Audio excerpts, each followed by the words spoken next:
to Another Triathlon Podcast brought to you by Mana Apparel.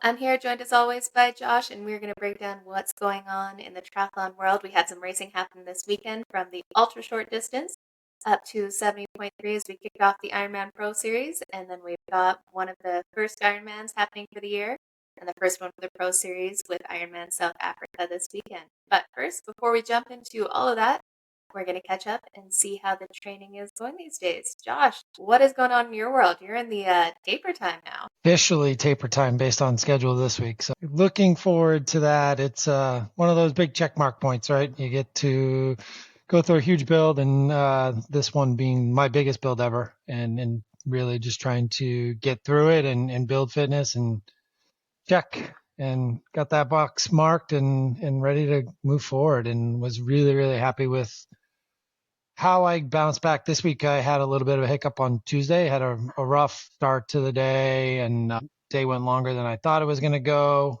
and ended up doing my run much later than I normally do, which I'm a late workout person anyways, but got on, just didn't feel right, and got into the intervals and called it after one. And so I ended up getting like just 3 miles in that day. And that was the only workout of the day. And then Wednesday kind of pulled back some of the intensity with my coach and kept all the volume there, but the intensity was pulled back. And then Thursday was ready to go again and back at it. So instead of a 20 plus hour week, we ended up having just about 18, and felt really good over the weekend. Had a great long run on Saturday and a long brick yesterday, and all is ready to go. So happy about that and really excited. We did our recon with the Mana team yesterday as well. We did a little webinar on the recon for Oceanside. So me being an Oceanside veteran was helping lead that recon. So that was a really cool thing to do yesterday with the community. And this week I've got like 14 hours on the schedule. So truly a taper for me, which that used to be like my big week. Now it's a taper week. Kind of cool to look at. Yeah. No, it's one of those things that all seems insane until you're kind of in the day-to-day of it, and you build up to that point where you can put in the big weeks, and it's like, oh, okay, it's just what you do.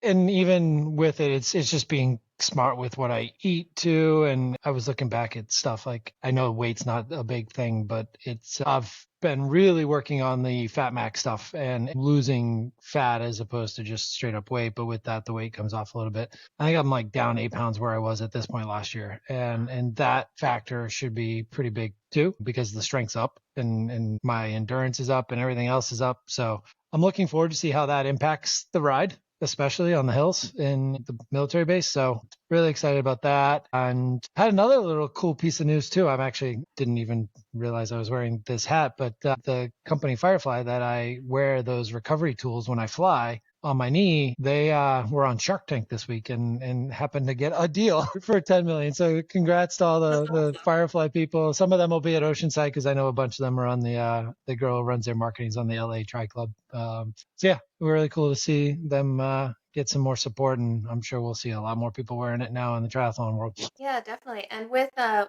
team there, how many athletes do we have from Mana racing in Oceanside now? It's 50 plus, isn't it? Yeah, so it was 50. Now I think the final total is 53 that we have racing. Okay. Oh yeah, That's sorry. awesome. I mean, we're gonna be challenging Zoot with this one. I'm having so much FOMO that I won't be there.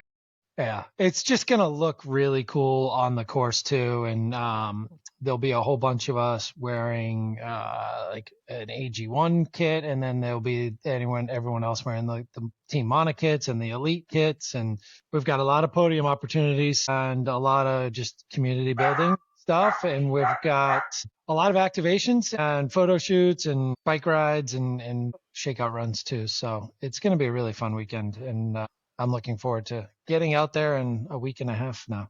Leave on Wednesday. Well, I'll give you some exclusive scoop here. We're actually going to be opening up applications again for people to join the team. We've had a lot of people reaching out saying that they are feeling the same FOMO I am when it comes to coming to Oceanside, but we're going to be accepting new applications to join the Team Mana. So check it out next week. We'll start announcing that, but you'll get a little bit of a first look here. And then that also means for team members, they're going to be opening up the team store again too. So if you are on the Mana team already, we're going to have another opportunity to order some more.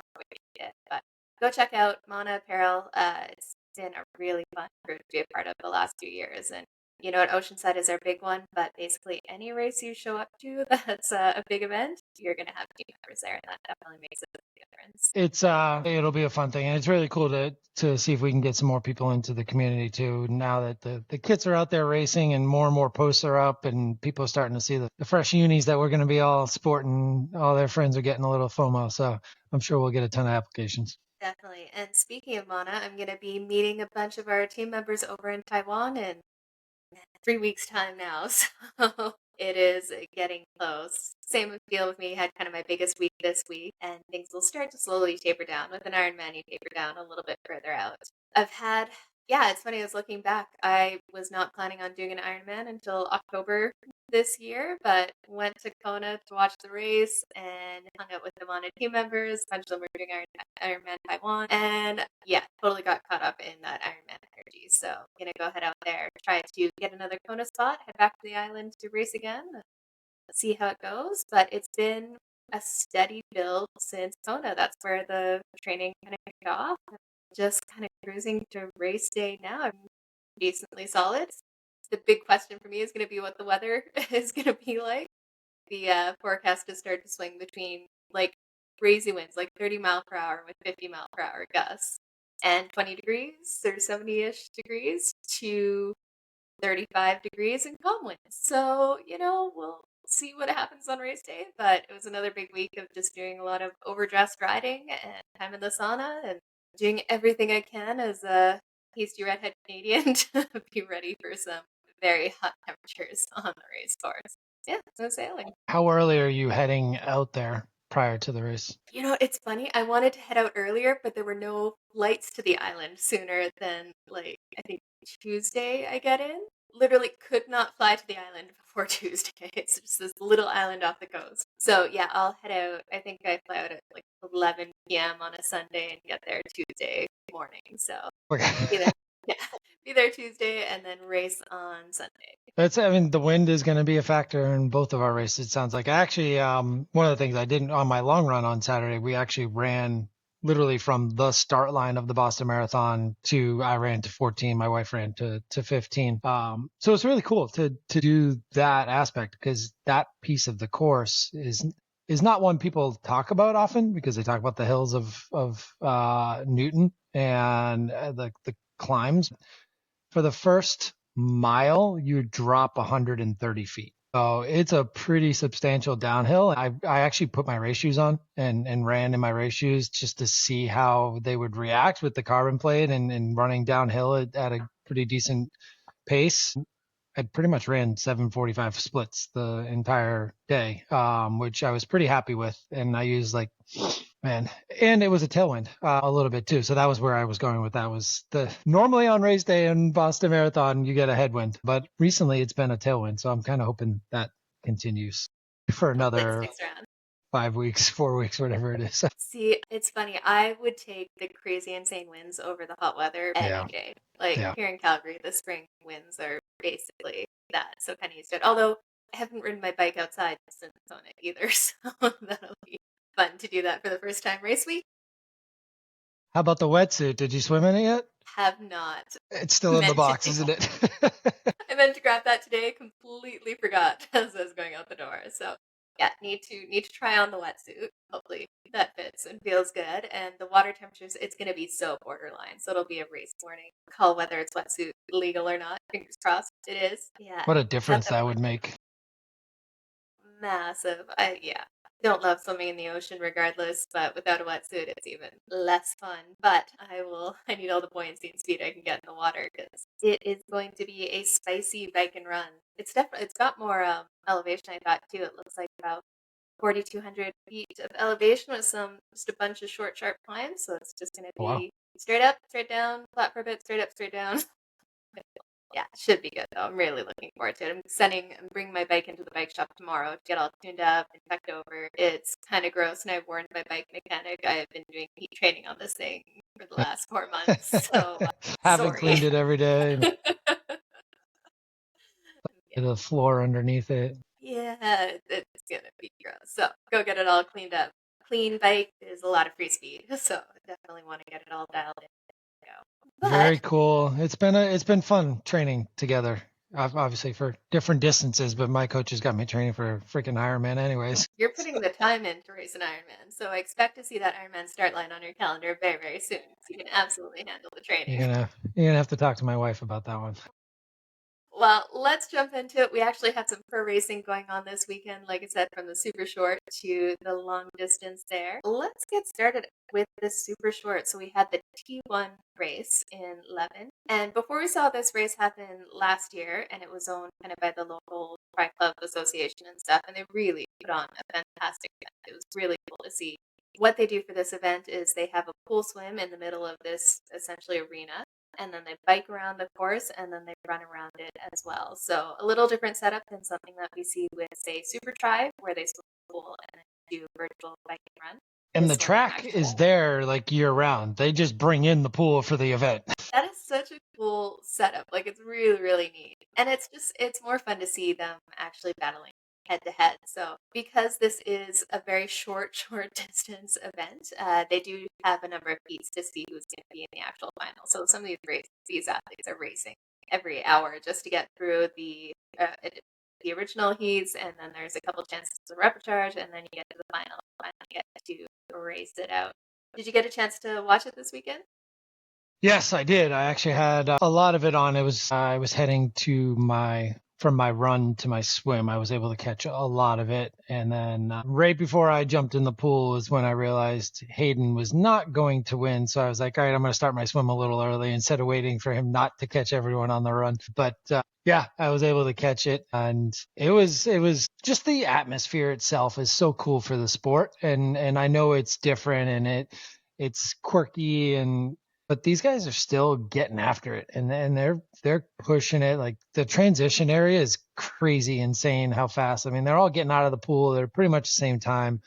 So then they're all trying to grab their bikes, and then coming in from the bike, they're like, which rack's mine? Which one's mine? And they're in and out in what, 5 seconds, 10 seconds with their shoes. I mean, it's crazy how fast it is. And then you're on a track with all the noise going on, and you got the French going crazy for their own countrymen, and I just love the whole atmosphere of it, and it's quick. It's 9-10 minutes, and for most of them, and full gas, red line, heart rate spike the whole time. So I can imagine how high their heart rates are. Yeah. So to think in how they operate in transition, it's like, wow, that's pretty impressive.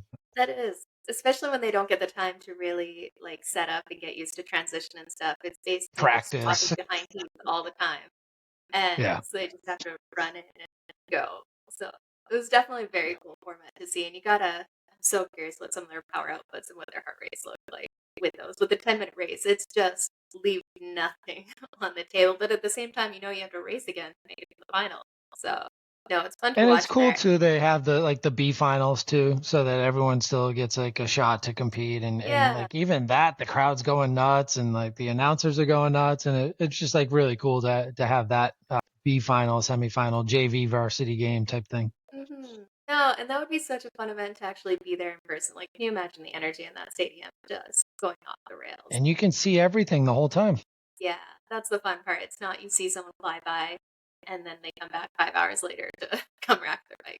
But my daughter asked me, she's like, they're just going around in circles. That can't be fun. I was like, but remember, when you've come to my races, you see me for 30 seconds after standing on the side of the road for how long? Mm-hmm. This is why. Now they get to see the whole race. Yeah, absolutely. Well, we had some fun racing in there, and we'll take a look at the results. Like you said, we imagine that Hayden Wild would be the one to kind of go out there and smash it because he does so well with that super tri distance. But it sounds like from his social media, he is in a heavy training block for 100 in Singapore and kind of has all eyes ready on that. So we had some younger names, unknown names, a little bit more come through in the final race. We had Henry Graff take the win. Antoine Duval in second, and the French were definitely happy to see that. We had Mitch Volkman in third, Leo Fernandez in fourth, and then Hayden Wild in fifth. So it was fast, furious, some change-ups, some fun to see some new names, and that it actually counted as a World Cup for points towards their world rankings. It sounds like Graff's an up-and-comer. He's been training in Mallorca with Menno Koulas. Oh, cool. So he kind of had an idea that this kid was ready to go. And you have a good swim and you get out on the bike. We all know how that works, right? If you get out front and there isn't a huge pack chasing you down, there's just not enough time. And then a 1K run, these guys are all pretty much running the same speed for 1K. And especially, there's a big difference between swimming fast in a pool and swimming fast in open water and being able to draft. And some people are exceptional, like they outperform what they can do in the pool significantly because they can find the right beat or hip and just kind of draft off and stay in the pack. They definitely I think don't get the Hayden even opportunity. mentioned that, right, in his social media post. The one thing he didn't mention was Watchgate, which he started.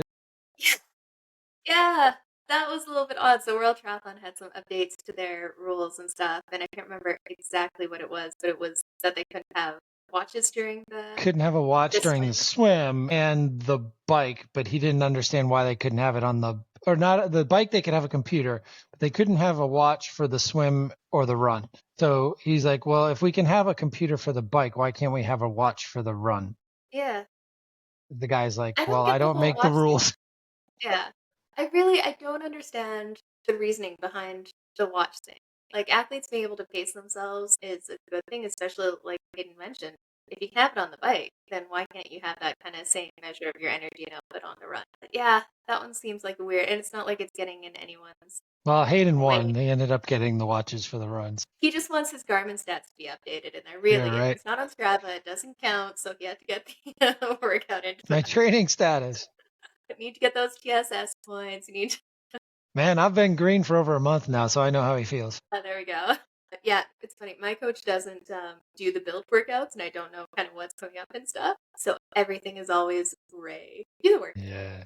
Oh, yeah, It is yeah, yeah. satisfying to see the green when you complete those there. Yeah. Anyways, let's go over to the women's side. On the women's side, no shock or surprise whatsoever. We had Cassandra Beaugrand absolutely destroyed everyone, laughing people out of the races. She just was so With the dominant. home crowd.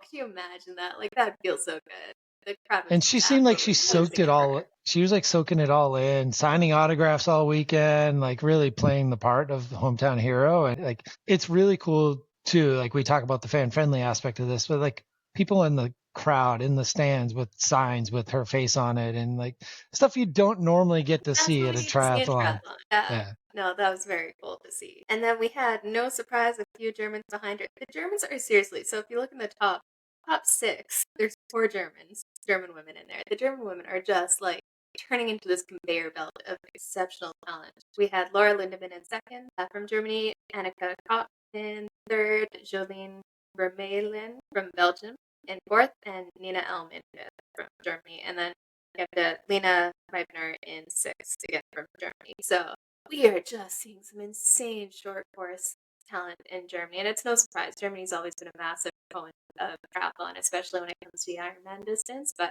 we're seeing almost this resurgence of an incredible amount of short course athletes coming out of Germany. Yeah.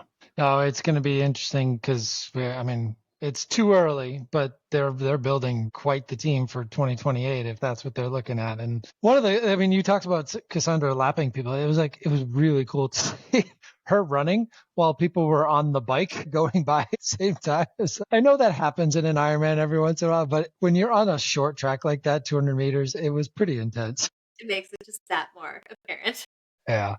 Some serious domination. It'll be great to see her on the WPCS series this year and see how she goes there. We're definitely going to see a few new names in the WPCS series just because we're going to see so many of those short course athletes heading to the T100. So there's going to be some shakeups there. Hopefully it's not just a case of Cassandra dominating them all, but I think she'll have some challengers from the German nation now. We are going to jump into a little bit longer here. We had the first race of the Ironman Pro Series with Ironman 70.3 in Geelong. And I'm going to jump in with my what the F before we go through the results, because the what the F was Hold on, cue the this elevator broadcast. music. Oh my goodness. So if you didn't try to watch the race, they got started, and then when they're on the bike there, basically they lost all ability to broadcast the event whatsoever. But for a very long time, it was just a shot of Geelong and the announcers trying to pretend that it wasn't happening and kind of talk through the race anyways, before they finally realized it's not coming back there. But the kind of fun part was the chat section of the YouTube broadcast of it turned into almost a Q&A with Hayden Wild, who was on there watching and seeing what was going down. So at least there was some entertaining banter there, but eventually they did have to be saying, yeah, can't really. Yeah, because he had just finished in Levin, and it was now time to watch Geelong. Like, everyone was all excited. Like, all right, we get triathlon all day long. And no. It's not going to happen. Yeah, it sounds like there were some Wi-Fi issues in there. Yeah, so they were unable to broadcast the race, which is really, man, talk about starting the season out with a whimper for the Ironman Pro Series, where it's supposed to be, hey, we're coming bigger, better, we're going to broadcast more, we're going to showcase this event. And coming on the heels of this spectacle that is the T1 indoor triathlon, it's like rough. Such a letdown. Hopefully they'll have it figured out by the time South Africa rolls around. Yeah. No, it'd be good to hear. Good news is, it sounds like Race Ranger was still working during the event because they have kind of an independent way of actually measuring those distances, and the devices speak to each other. So they were still able to use the Race Ranger. We just weren't able to see a lot of it go down, which is a shame because it sounds like off the run there is some action going on with a number of athletes together off the bike, and the men's race especially. But why don't we jump into the race that happened, and we only saw it happen on the tracker. What went down, Josh? Yeah, so I mean, based on everything I've read and kind of saw it coming out of the water, we had no surprise Natalie Vancouverden right up front out of the water, and in a group of about 2 or 3 with Hannah Barry, and I think they had about a minute or so lead on the main chase pack coming out, and got on the bike, and as we all know, we didn't really see much of it, but there was definitely some movement, and my pre-race favorite, Regan Holyoke, kind of rode right through everyone and crushed it on the bike with those Ironman legs and really pushing it. And she came in with a 2:14:12 bike, which was a good minute plus faster than anyone else. And some of them it was a good 3, 4, 5 minutes clear of. So she came into T2 in the lead and took off on the run. But she's not a half marathon runner like some of these other 70.3 athletes are, or some of the short distance, short course 10K athletes, and wasn't able to hold on too long. She finished 4th, but Natalie Vancouverden came right back after a really strong bike still, 2:15:22, so only a minute back. Her and Hannah Barry and Grace Steck kind of battled it out. They were trying to hold Grace off. Grace Steck ran a 1:18:59, a good 4 or 5 minutes faster than most people on that course. Pretty much everyone. She was the only one sub 1:22. And she ran a 1:18:59. So she was moving. She got up to 3rd. But Natalie Vancouverden took the tape, and Hannah Barry with a strong 2nd, only 30 seconds behind. So we all know in terms of the point system that 30 seconds is a pretty good finish in terms of what you get from the drop down. So Yeah, from and it first to second. looks like from the tracker, they were at 30 seconds for quite a while. Like, Yeah. it wasn't that she came within 30 seconds last, but it was just like, that has to be so agonizing when you're 30 seconds back for miles and you just cannot close. It's almost like somebody was telling her, like, wait, she's got her tracker on too. Like, yeah. 30 seconds, 30 seconds. She sped up 10 seconds a mile. I'm going. Yeah. Really, but I mean, I wish we got to see more of this race too, because it looked like a really cool area to watch, and the run course with the way that was set up, I think you could see each other a lot, and that was the other thing with the bike course too. There was some crazy video of the bike course people coming back in with the loops. I mean, these loop courses, I know that for Ironman it's easier to maintain and manage and get the permits that they need and the road closures they need. But man, it gets scary when you've got thousands of age groupers out there too. And there's a scene where the leaders are coming in and there's age groupers 2, 3, 4 wide, not even aware that these guys are coming in at 15, 20 miles an hour faster than they're going. And it got pretty dicey, I would imagine, for the pros, but doesn't sound like any damage was done or in no accidents, but still not what you want to see in a race where we're out there with professionals and this is their livelihood. Yeah, especially in a pro series race too, right? Like there needs to be something to kind of ensure that safety. But if this were broadcast, like how amateur does that look for this sport? You have a bunch of age groupers going half the speed all the way across the road. Like the pros, they can't cross the center line or else they're disqualified. But you have a bunch of age groupers kind of weaving in and out, especially on aid stations. Like you've seen it get sketchy around aid stations, just being an amateur in the amateur race. Never mind the pros through like significantly faster.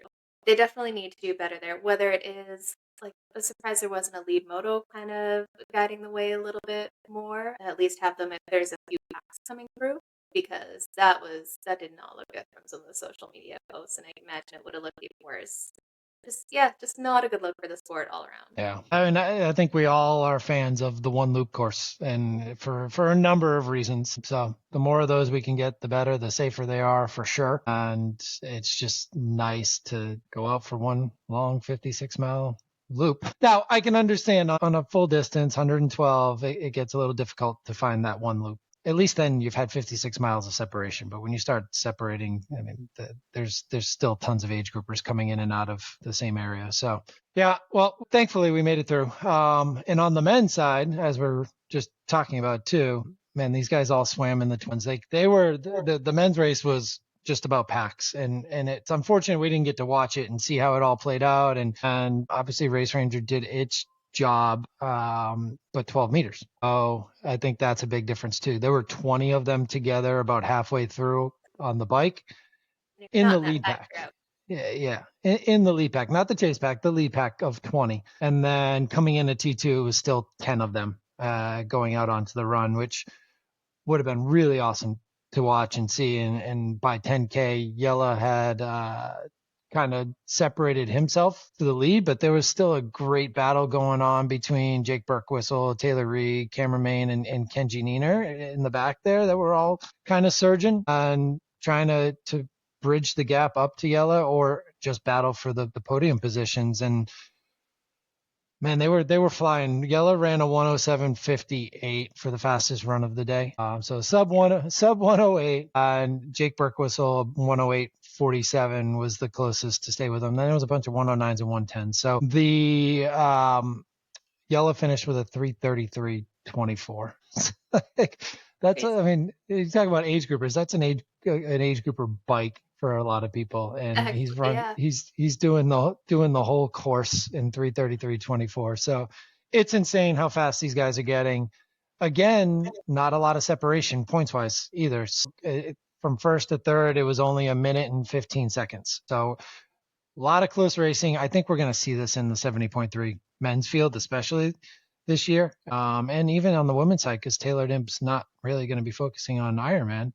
She's going to be in the T100. So we're going to see a lot of close racing, and the points pro series with so many people focused on the opportunity to win that big $200,000 check at the end of the year. I think it's going to make for an interesting season of pro series racing. Yeah, and Cam Morf showed up and raced. He was actually there.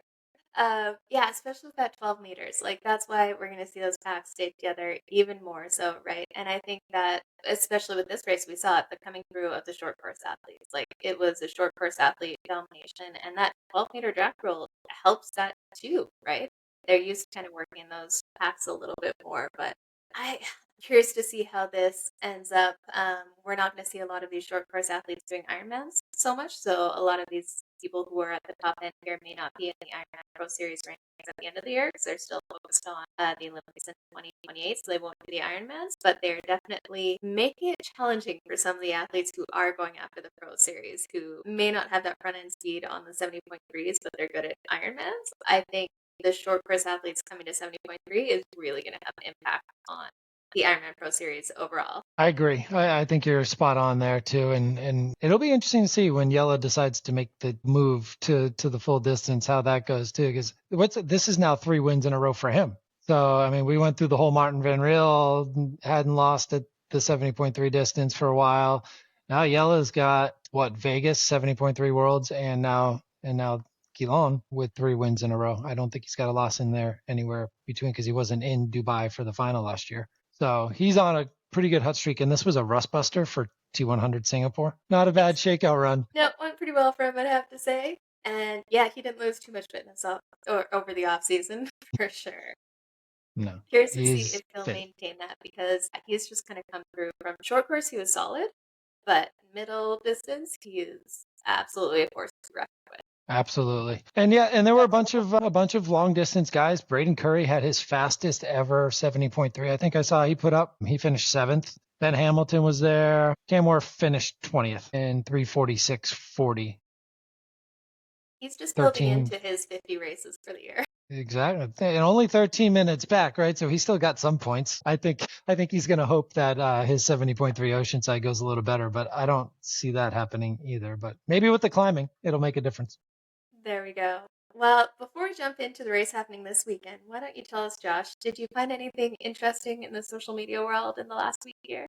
Again, it's been so much. I'm trying to think. There was a post that I did come across. The one of the cool ones actually outside of triathlon a little bit too. And as we shift our focus not away from triathlon but into a little bit more of the Grand Tours and cycling, was the race that Tade was part of this weekend, and just the crazy finish and the amount of watts being thrown out. Like, you could literally in a still photo see that these guys were throwing down over 1,000 watts in a sprint finish, and it was just absolutely crazy. Jenna, did you catch any of that? I absolutely did. So the race over in Milan San Remo was absolutely epic. Like, anytime Gacha shows up to a race, you kind of assume that this guy is going to win. Like, he's just such a force in racing. But Vanderpool had something to say about it. it was unreal. Attacks the whole race through. It was so good to watch. And in the end, yeah, Matthew Vanderpool just edges out Filippo Ganna today. Gotcha at the finish line there. And you see down to like the last couple 100 meters, they're all playing it so tactically. They're slowing down to like looking over your barely shoulders, soft pedaling, trying to see if people are coming up behind them, who's going to attack first, who's going to go off the front. And if you haven't seen the finish of that race, it is gold. It's so good to watch. It'll get me fired up. I think Tade actually lost that strategy battle too, because it was like when they finally decided to go, it seemed like he had lost some touch. Yeah.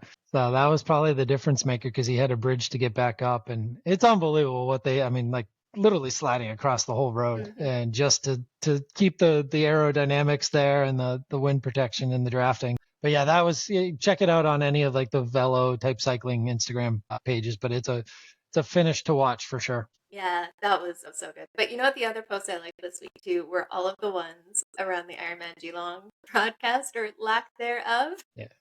On Your Left was crushing it. Ironman memes was crushing it. Yeah, 140.6 memes. Like, there's some solid ones there. So go take a look.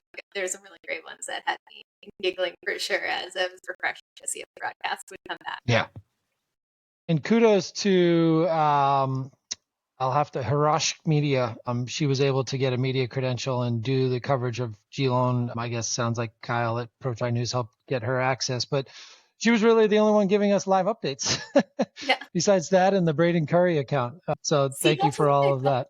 Yeah, that's something I question that Ironman doesn't do more of. Yeah, your broadcast goes down. Send out a bunch of people, put them on the Instagram page, and use the Sherpas. Start posting stories. Yeah, and like clips of it, right? Like, because you got people on the ground. Just, I know it's a little bit chaotic and stuff, but pivot and at least get some updates. Because when we're watching, trying to find random people's social media stories to get updates on what's going on in the race, that's not great. That should be part of like a contingency plan. So it's not the first time they have broadcast issues. So have a B plan, send out a bunch of people, get them on Instagram, and at least give us a few more looks at the event. Maybe this was like their warning shot to get it right in Oceanside, which we know is always a difficult broadcast to have when you go through the military base and all of the ramifications there. So hopefully it's their first race of the season too, but got to be better. Yeah, well, only going up from here. Hopefully this weekend we have Ironman South Africa happening. Again, this is going to be the first Ironman of the Pro Series races, and we're going to see some battles go down as everyone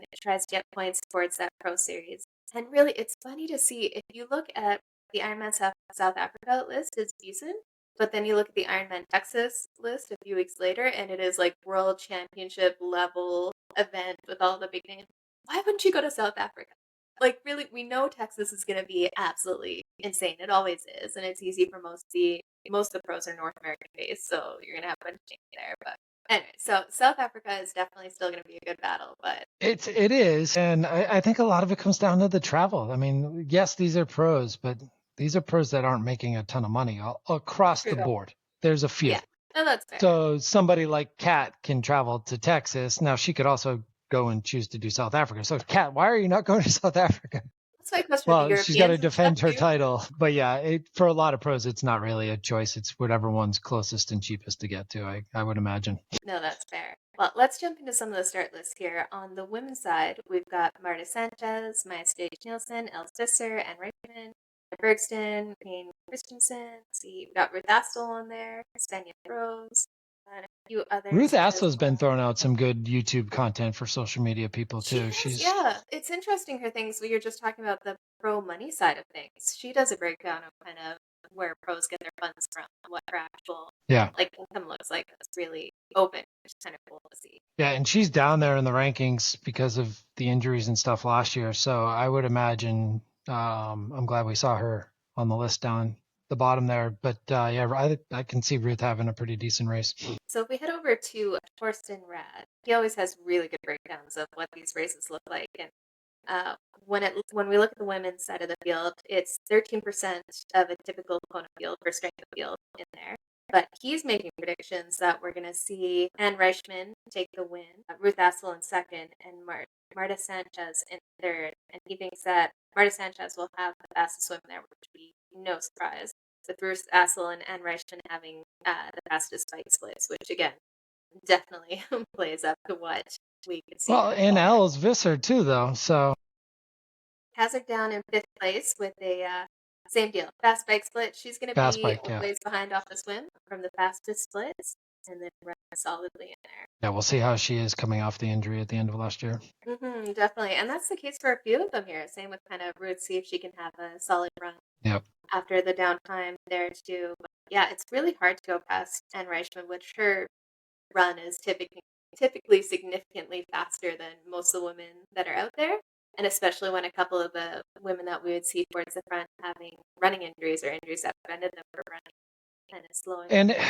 And I think you'll see in the women's field too, the race ranger play a factor. And if there's a pack of them coming out of the swim together, I think that's going to help the likes of like an Anna Bergston or a Ruth Astle get into the run and push the pace there, but not spend as much energy on the bike. So we'll see. If there's a pack on the bike, then I think it opens up the marathon to be a little bit more of a battle longer into it, as opposed to someone just kind of running it away with it that we expect to on the run. So I could see somebody like Anna Bergson surprising. I do like Ruth Astle, but I just don't know after watching a bunch of her YouTubes this weekend if she's fully fit yet. Yeah, I can add that 100%. It's hard to go past Anne Reischmann. Just her run pedigree is so far ahead of what we're going to see from everyone else. Like you said, especially that 12 meters draft rule in an Ironman, definitely makes it easier for everyone to keep up. She's a solid runner too. I think there'll be a few people. It looks like a lot of the athletes are going to be around a 1 hour swim with a few down into that 52 and faster. But I think you're going to see a big group of women coming out in that second pack, all coming together and riding pretty solidly. Depends what kind of day Marta Sanchez wants to have. Very true. Yeah. She's just on the swim for sure. Insane. Like she could legitimately be like 6, 7, 8 minutes ahead of these, because there's no other like super. Well, Maya Stage-Nielsen, she could be close, a few minutes down, but yeah, you're talking the second pack could be like 7, 8 minutes down off of Marta. That's and this is the beauty of the full distance too, because they can all have a good bike, but that run is still a game changer, and you never know. Yeah. You know, you could be 30K into the run and still break down. We've definitely seen that happen more than once. Well, let's jump over to the men's side here. So we have a couple more names here. We got Rasmus Svenningsson, Magnus Ditlev, Martin Van Riel, Leon Chevalier, Bradley Weiss, Matt Hansen. So you got Mike Phillips, Chase Peterson, Jamie Riddle. But he's not doing it according to his social media, because he said his next race was Oceanside on his latest stories. Yeah, we've got who else here? Michael Weiss, Lauren Angert, Nicholas Chase, Cody Beals. So he's making quite the trip over there, so going after the points too. Yeah, should be a solid. Oh, we also have Andrew Horsfield Turner. Yeah, so we'll have a little bit more strength of field in that one. Let's see what Forsten has to say about the strength of field for the men's race. Pretty around 26%. Hefty top, yeah. So that is definitely going to see some more battles here. So we're looking at, it's hard to go past a Magnus Ditlev in a race like this. Like, he's just so strong on the bike. If he's feeling good, then you can see him kind of bike and run away from it.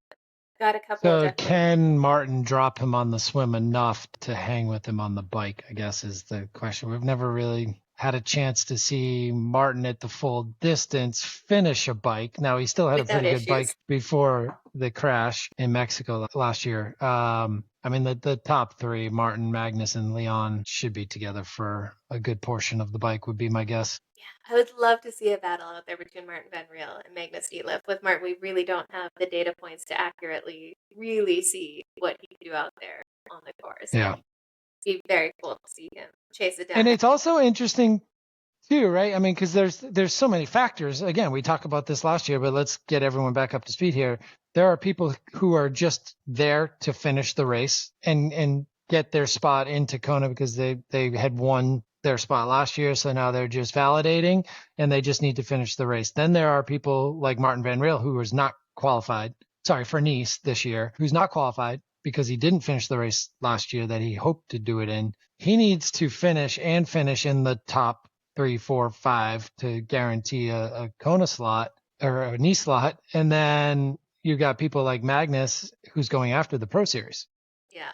And so he wants to be first and first by a lot and get a ton of points and bank them for the rest of the year. And then, okay, boom, check mark, full distance, full points. All right, I'm on my way to $200,000. And we know he's going after the Pro Series. Matt Hansen's after the Pro Series. Cam Wurf is after the Pro Series. These are non-T100 athletes, where Martin is here to get his slot to Nice and then focus on the T100 and then come back for the world champs. So it'll be very interesting because you're going to have that playing out across the whole field and then just staying within as close as possible to the leader if you're doing the Pro Series. Well, and if you look at that too, like Singapore is 2 weeks after this race. Yep. So is Martin Van Riel going there to check a box and get that Nice spot so that he can qualify and jump? No. Singapore is a week. Is it a week? Oh yeah, right? It is a week. Yeah, Yeah. No, you're right. On the 30th. Yeah. Yeah, it's the same weekend as Oceanside. Jeez. Yeah. So he's got to do a full and then back it up with his main race in T100 Singapore. Now, he also knows that T100 gives you enough opportunities to come back from a bad race too. So you can throw a point out. Yeah. So he can kind of cruise through this one and have a few more opportunities out of the other races. But he can't really just cruise through this race. No, I can't see him doing. Not with that field. I mean, because he's got to get a slot. He's gonna have to go for it to really get it. And he just doesn't seem like the type of athlete who could check the box, roll around. Yeah, I mean, he's gonna show up to Singapore and he's gonna pull a Yuri Kulin. Man, and if you think about the recovery after that too, like traveling from South Africa to Singapore, and it could possibly be like a Saturday race for him in Singapore too. So it's like 6 days. Oh man. Yeah, it's not a lot of recovery time at all. No matter how fast or slow you go, that's going to be painful. Yeah, Singapore's going to be rough. But these days, it only takes them like 2.5 hours to do a T100. I mean, well, hopefully we'll get some coverage of that and see everything go down, because I think that could definitely be an interesting race. We're going to have a few people off the front there. We're going to have like the Magnus Ditlevs, the Dennis Bro, the Bradley Weisses, all around that 50 minutes, kind of going fast out of the swim. And then from there, it's not too, this one we have a lot smaller gap in kind of the swim mobility, so there should be a few people coming through. Cam Wurf won't be far behind, and we know that he can typically put in a pretty solid bike sled. He rides bikes once in a while. But you said he's not going to be down here at this one? It doesn't sound like he's going to be down there. He said, I'll see you at Oceanside. So, and that was the kind of the end of his story. So he's going from Geelong to Oceanside in 2 weeks. Geelong, South Africa? I mean, until the race actually starts and he's not there, I guess we probably can't push it past. But it does not sound like he's going to. I would imagine it's probably Geelong, Oceanside, Texas for Cam Wurf. That would make sense. Yeah, you got to wonder why they don't. I don't think he's actually on this start list. Yeah, I'm looking at the PTO start list to get all the rankings for this one bike run. Hopefully we get a chance to actually watch this one and see it all go down and see some close racing. It'd be fun to see right up at the front, everyone kind of battling it out there. I think we'll see a decent group coming off the bike together, because there are a few watts in that pack. So we should see a good run battle out there. And that's always the most fun, is to see them go out hard together and drop off one by one or hold on to the end and get an epic finish. Who do you got for the women's race? Ooh, for the women's race, can't go past Anne Reischmann. I think she's just got a run that's significantly better than everyone else right now. If she's healthy and ready to fire, then I think she's got it. How about you? Been going back and forth between Anna Bergstrand and a flyer on Ruth Astle. Yeah. I'm going to go with Ruth. We'll see how she does. Love it. Let's go there. Okay, how about for the men's race? Who do you got for the win there? I think Magnus. As much as I want to say Martin, and even Leon with he's so good at this distance. I think Magnus, just because this is his focus, and he can hammer it. He doesn't have to worry about Singapore and things like that. I think Martin can play for a top 3, 4, 5. How many slots do we have at this? Do we know? At South Africa, because that's a huge factor in Martin's race. Do not know off the top of my head there. Okay. Yeah, I mean, I'm going to go with Magnus. Magnus. 5, yeah. So he's got to finish top 5, which means he's going to have to hold off the likes of like a Matt Hansen trying to run him down. Yeah, and Leon's already got his qualification. If he finishes in that top 5, then he can roll down to 6. Leon has his. Magnus has his too, correct? Right? So this is just a validation? I don't know if Magnus has his. Okay. I don't think. Didn't he get it in Kona? He would have gotten it in Kona for Nice. Oh, really? So this should be a validation. Yeah, but it'll be good to watch it go down here. Total prize purse of $175,000 paying 10D. So a few people get paydays. If you're going Magnus, I will say Martin Van Riel because I think it's going to be Magnus. Do something different in there. And you never know. He's only got one speed.